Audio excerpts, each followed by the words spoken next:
In a TED talk, Ilona has talks about the world's first nature superpower. In the talk, she mentioned that superpower has to go beyond green tech and renewable. It is fundamentally our relationship with nature has to be redesigned. Half of the global GDP is depending on what we are getting from nature for free. For example, the air we breathe and the water we consume.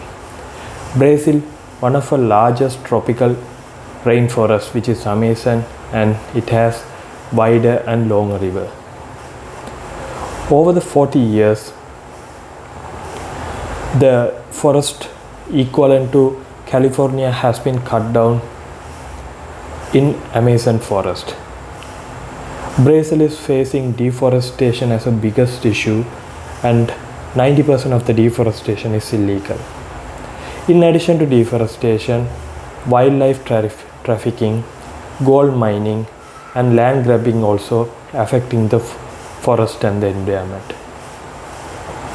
Therefore, she mentioned that we need to bring nature into the forefront of designing the policy, which will be deciding the economic planning and international relationships.